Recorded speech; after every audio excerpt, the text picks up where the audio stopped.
Breaking news చూస్తున్న మంత్రి పదవిపై Munugode MLA Komatireddy Rajagopal Reddy చేసిన వ్యాఖ్యలపై మంత్రి కోమటిరెడ్డి వెంకటరెడ్డి స్పందించారు. ఢిల్లీలో పర్యటిస్తున్న ఆయన తన తమ్ముడి వ్యాఖ్యలపై కీలక వ్యాఖ్యలు చేశారు. రాజగోపాల్ రెడ్డికి మంత్రి పదవి ఇచ్చే స్థాయిలో తాను లేనని, పదవులపై సీఎం రేవంత్ రెడ్డి అధిష్టానం నిర్ణయం తీసుకుంటుందని స్పష్టం చేశారు. రాజగోపాల్ రెడ్డికి మంత్రి ఇస్తానని హైకమాండ్ హామీ ఇచ్చిన విషయం తనకు తెలియదని చెప్పారు. ప్రస్తుతం కేబినెట్ లో తాను సీనియర్ మంత్రి అయినా హైకమాండ్ నిర్ణయమే కీలకమని వెంకటరెడ్డి అన్నారు. తానే కాదు, ఈ విషయంలో ఎవరు జోక్యం చేసుకోలేరని మంత్రి తెలిపారు.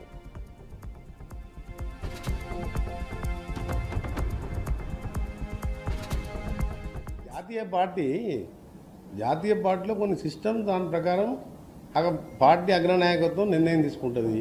సీఎం గారి అభిప్రాయాలు తీసుకుంటారు. ముఖ్యమంత్రిగా సీఎం గారు మంత్రివర్గాన్ని నియమించే అవకాశం జాతీయ పార్టీ కాబట్టి ఇక్కడ వాళ్ళ పర్మిషన్తో ఆయన చేయడం జరుగుతుంది.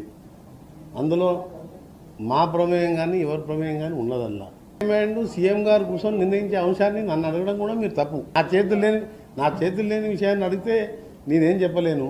మీరు ఇప్పుడు ఒక పార్టీ, ఒక రీజనల్ పార్టీ 10 ఏళ్ళు అధికారంలో ఉండి దళితులు ముఖ్యమంత్రి చేస్తా, మెడ తీసేసుకుంటా, డబుల్ బెడ్రూమ్ కడతా అని చెప్పి ముక్కలయ్యి అన్నా చెల్లెలు రోడ్డు మీద పడి కొట్టుకుంటుంటే ఆ ప్రశ్నలు అడిగితే దానికి ఏమైనా మనం సమాధానం చెప్పొచ్చు. ఎందుకంటే అది రీజనల్ పార్టీ కాబట్టి. ఈ జాతీయ పార్టీలో నేను ఒక మంత్రివర్గ సభ్యుని, senior one of the senior member అనుకోండి. 6 టైమ్స్ గెలిచిన దాంట్లో కాంగ్రెస్ పార్టీలో నేను, ఉత్తమ్ కుమార్ రెడ్డి గారు 6 టైమ్స్, ఆయన మధ్యలో 3 నెలలు ఎక్స్ట్రా 7th టైం గెలిచాను. నేను 6 టైమ్స్ గెలిచాను. నేను ఆర్గనైజేషన్లో ఎన్ఎస్పీ యూత్ కాంగ్రెస్కి వెళ్ళి ఉన్నా. కాంగ్రెస్ పార్టీ ఇప్పుడు PCC president, CM, then high command వాళ్ళు మాట్లాడతారు. మీరు రాష్ట్రంలో జరిగే పరిస్థితులు ఏమైనా అడుగుతుంటే ఇది ఫస్ట్ మీరు నా ప్రియారిటీ ఐటెం నాది నేషనల్ హైవే ఈరోజు అన్నీ ఆయనతో అప్రూవ్ చేయించుకున్నాను. వాళ్ళక్కడ రాష్ట్రంలో ఒక గంభీరమైన అవినీతి బయటపడ్డది. ఒక ప్రసిద్ధ కోవిదుడు, దేశ చరిత్రలో, న్యాయ చరిత్రలో ఘోష్ గారంటే ప్రత్యేక స్థానం ఉన్న వ్యక్తి. ఇది జాతీయ పార్టీ.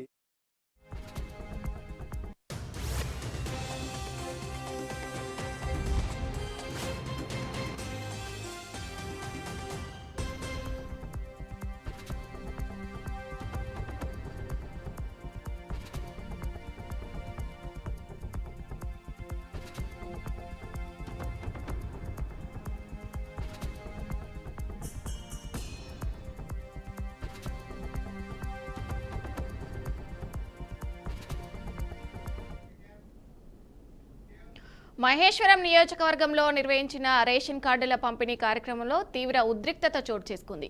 కాంగ్రెస్ పార్టీ నియోజకవర్గ incharge Lakshmareddy, BRS MLA Sabitha ఇంద్రారెడ్డిల వర్గీయుల మధ్య తీవ్ర మాటల యుద్ధం జరిగింది.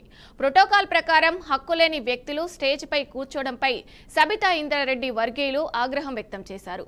పోటీగా కాంగ్రెస్ కార్యకర్తలు ఎమ్మెల్యే సబితపై నినాదాలతో ఆందోళన చేపట్టారు. పోటాపోటీ నినాదాలతో వేదిక వద్ద వాతావరణం ఒక్కసారిగా ఉద్రిక్తంగా మారింది. మంత్రి శ్రీధర్ బాబు మరియు ఎమ్మెల్యే సబితా ఇంద్రారెడ్డి స్వయంగా రంగంలోకి దిగి శాంతి పాటించాలంటూ తమ అనుచరులకు సూచించిన కార్యకర్తలు విడిపించుకోలేదు. ఈ వివాదంలో లబ్ధిదారులు అయోమయంలో పడిపోయారు.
బెట్టింగ్ యాప్స్ ప్రచారం కేసులో నటుడు విజయ్ దేవరకొండ రేపు ఈడీ విచారణకు హాజరు కానున్నారు.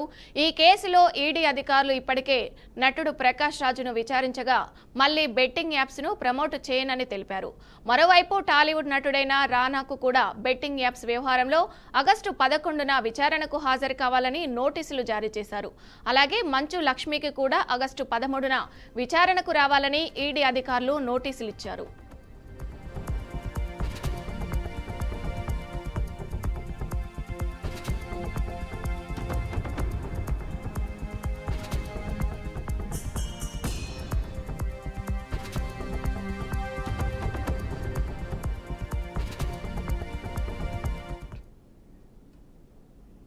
రాహుల్ గాంధీ వ్యాఖ్యల్ని సుప్రీంకోర్టు మందలించడంపై వయానాడ్ ఎంపీ ప్రియాంక గాంధీ స్పందించారు.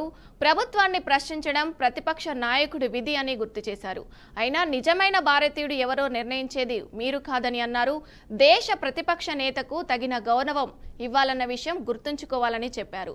అయినా తన సోదరుడు ఎప్పుడూ సైన్యానికి వ్యతిరేకంగా మాట్లాడలేదని, వారిని అత్యున్నతంగా గౌరవిస్తారని తెలిపారు. అలాంటిది తన సోదరుడు గురించి ధర్మాసనం వ్యాఖ్యానించిన వ్యాఖ్యలు తప్పుడు వివరణగా పేర్కొన్నారు. सच्चा भारतीय है, कौन सच्चा भारतीय नहीं है, ये तो मुझे लगता है कि मतलब न्यायपालिका के प्रति पूरे आदर के साथ कह रही हूँ कि ये तो उनके दायरे में नहीं होता डिसीजन, ये कोई जस्टिस तो नहीं तय करेंगे.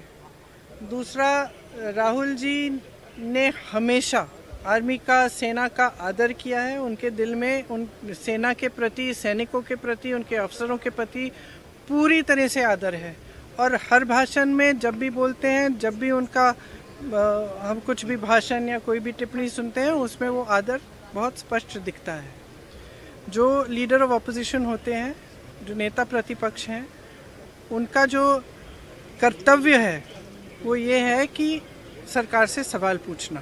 ठीक है, ये उनका कर्तव्य है, तो वो अपना कर्तव्य निभाते हैं. जब सरकार से सवाल पूछते हैं, उनको पसंद नहीं है, वो जवाब नहीं देना चाहते, इसलिए ये सब चीज़ें वो कराते हैं. कौन सच्चा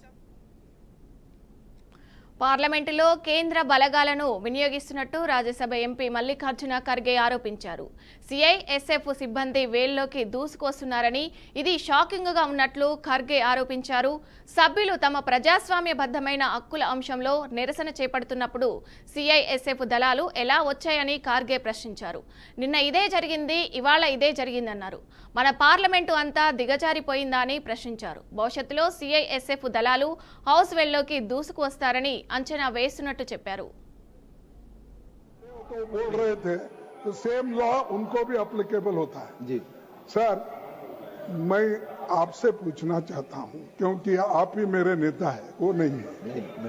नहीं देखिए, जब ये भी थे, जब अपने मैंने एक जिक्र किया कि हमारे नहीं सीआईएस तो था, लेकिन पहले के जो अपोजिशन लीडर थे उन्होंने कहा था कि disruption is also part of democracy. नहीं, ये आपको मालूम.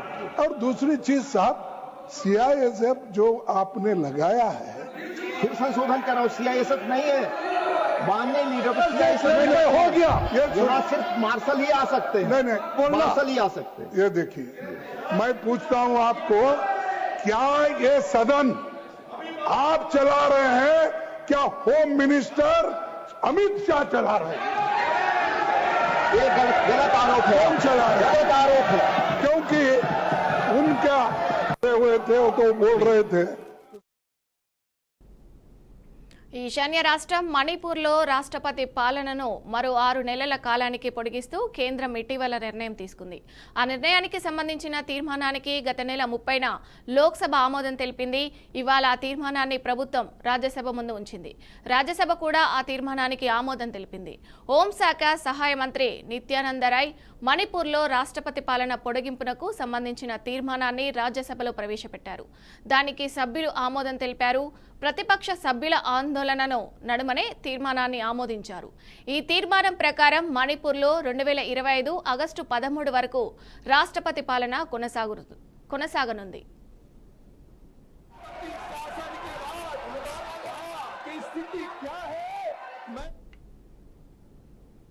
ప్రముఖ పారిశ్రామికవేత్త Reliance group chairman Anil Ambani enforcement director ఎదుట విచారణకు హాజరయ్యారు. 17,000 కోట్ల బ్యాంకు రుణాల మళ్లింపు, మనీ లాండరింగ్ ఆరోపణలకు సంబంధించిన కేసులో అధికారులు ఆయనపై ప్రశ్నల వర్షం కురిపించారు.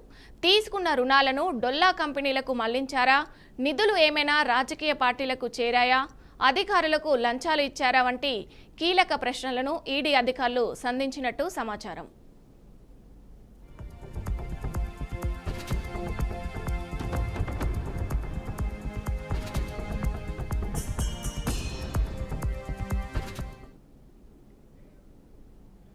చైనాలో చికెన్ గున్యా వైరస్ కేసులు నమోదవుతున్నాయి.